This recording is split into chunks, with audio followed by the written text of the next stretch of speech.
If you would like to rest, I'm sorry, I was talking to my daughter.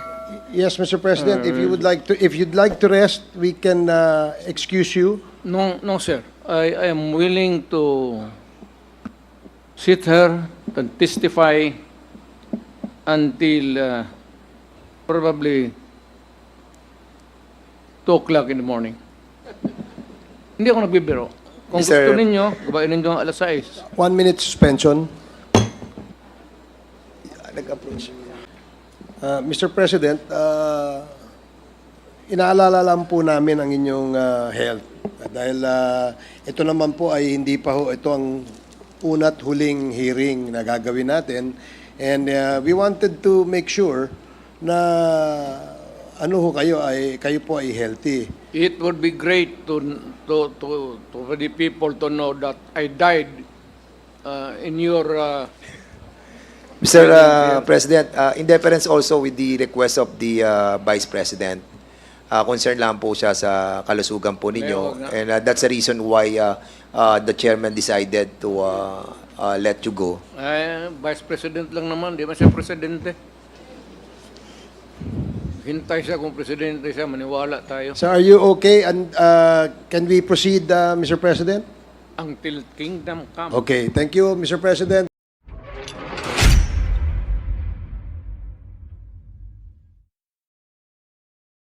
Yes, Mr.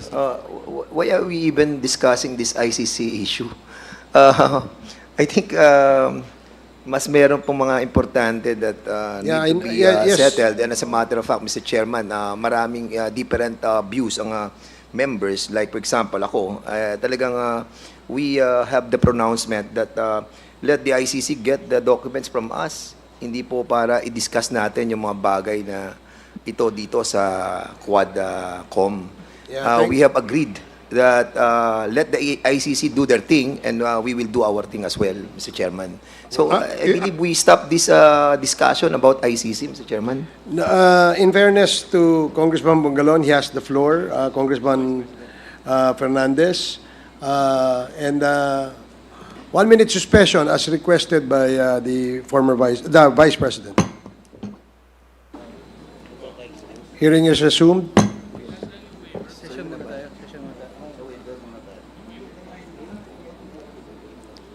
So earlier, before we suspended, there was a question raised by Congressman Bungalon where the former Executive Secretary has replied and has stated his reply as the ICC has no jurisdiction. And in order to be fair, we'd like to get likewise the side of the lawyers who may probably dispute the statement made by the former Executive Secretary. And after that, we will again give the former Executive Secretary the opportunity to again reply. To be fair, yan po ang ating ano. So at this point, you may ask the question, Congressman Bungalon, to whoever you want among the resource persons to reply. We just want to hear the comment of Attorney Colmenares and then Thank you. Thank you, followed by Mr. the Chair. Executive Short lang actually to. Una muna, Mr. Chair. It's not true that there is any section in the Rome Statute that says that the prosecutor has to investigate within 1 year.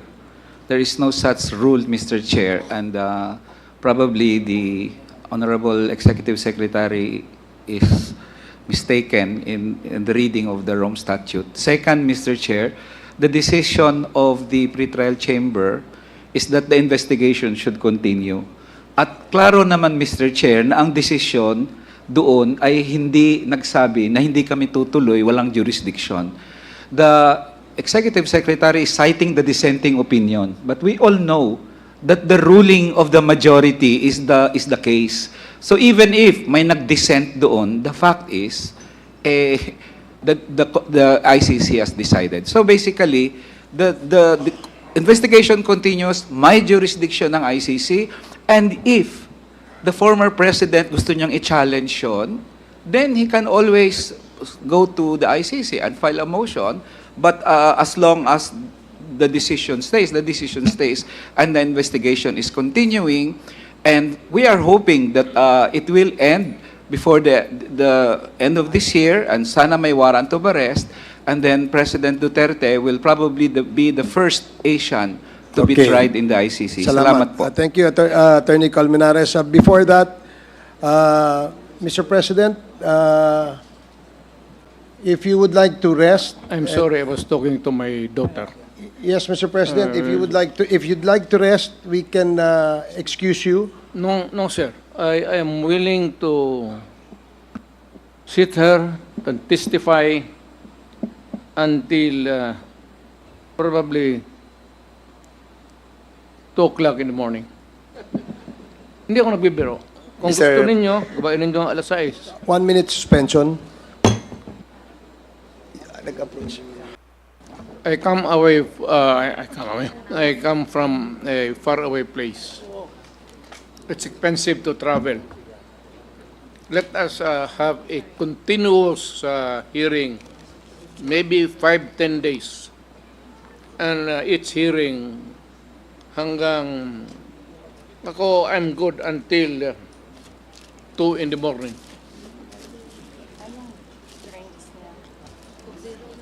I demand that kind of, kasi probinsyano po ako, hindi naman ako mayaman.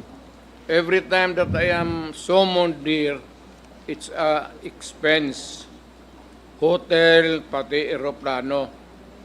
Ngayon kung magsige tayo dito pa, ganon, mamuluwi ako. I am living on my retirement pay. Wala akong negosyo. Tanungin mo kahit sino sa Davao. Wala akong outside source except my retirement pay. Ngayon, kung ganito tayo palagi, mamamlubi talaga ako.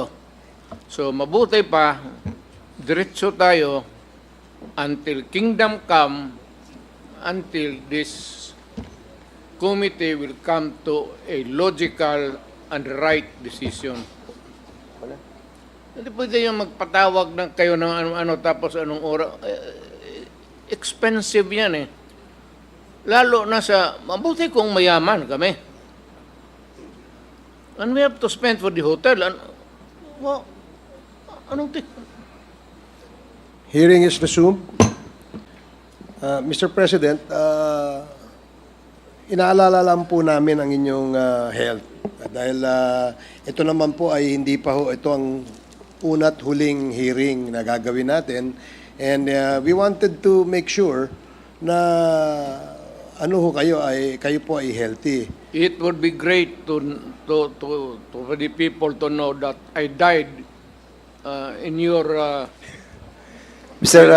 President, in deference also with the request of the Vice President, concern lang po siya sa kalusugan po ninyo. And that's the reason why the chairman decided to let you go. Vice President lang naman, di ba siya presidente? Hintay siya kung presidente siya, maniwala tayo. So are you okay? And can we proceed, Mr. President?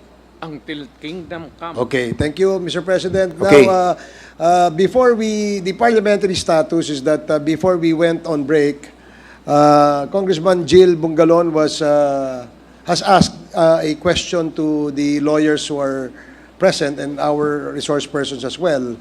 Now, you can continue, Congressman Bungalon? Thank you, Mr. Chair. I'm already, let's end with the discussion of the jurisdiction. I just would like to ask some questions to one of the resource persons, former Senator Antonio Trillanes. Regarding po ito dun sa nabanggit ni Congressman Bong Tebes kanina, na may na-file daw ho kayong kaso laban kay former President Rodrigo Roa Duterte, including his son, Congressman Pulong Duterte, and his son-in-law, Mans Carpio, and other respondents. Mr. Chair, gusto ko lang po malaman kung ano yung kaso na i-file po ni former Senator Trillanes. Mr. Chairman, ang na-file ko na case laban kay Duterte ay tatlong plunder cases.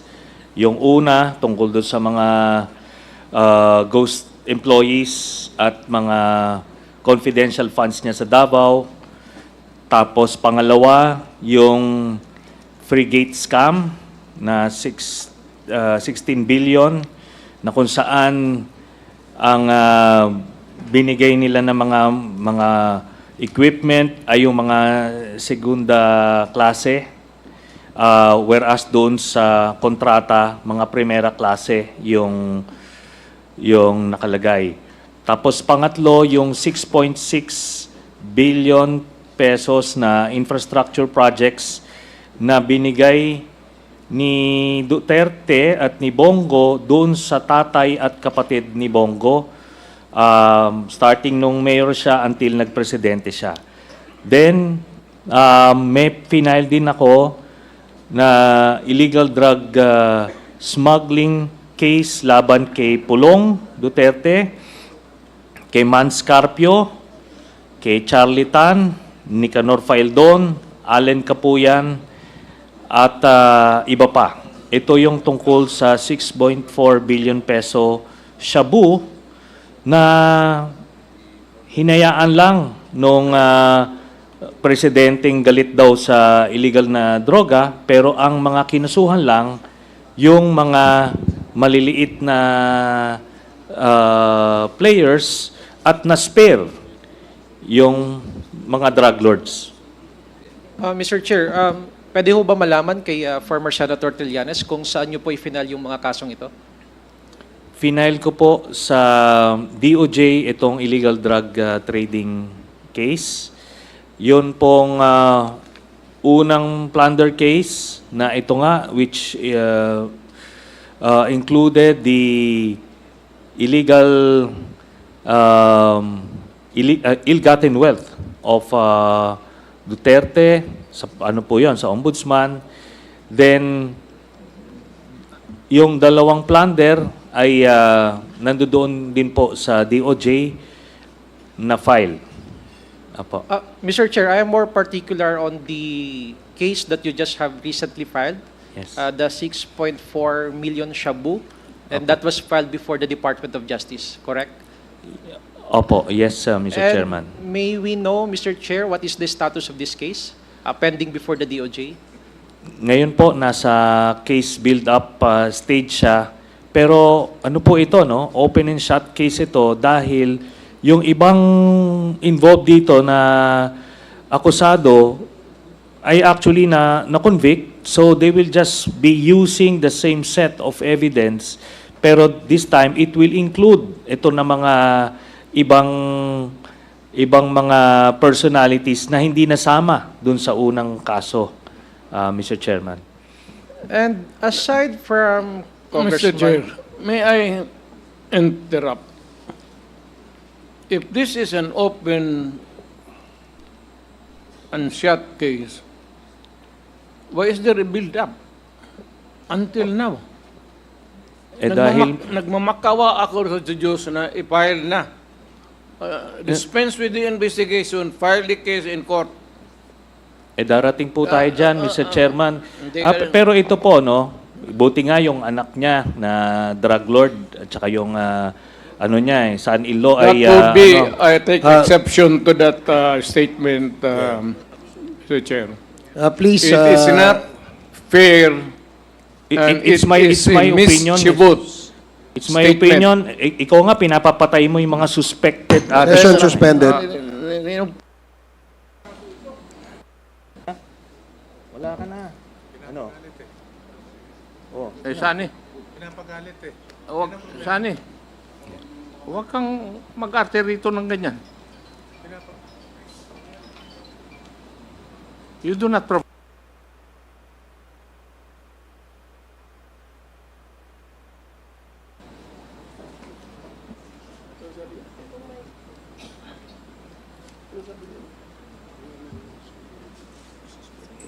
Please avoid calling names.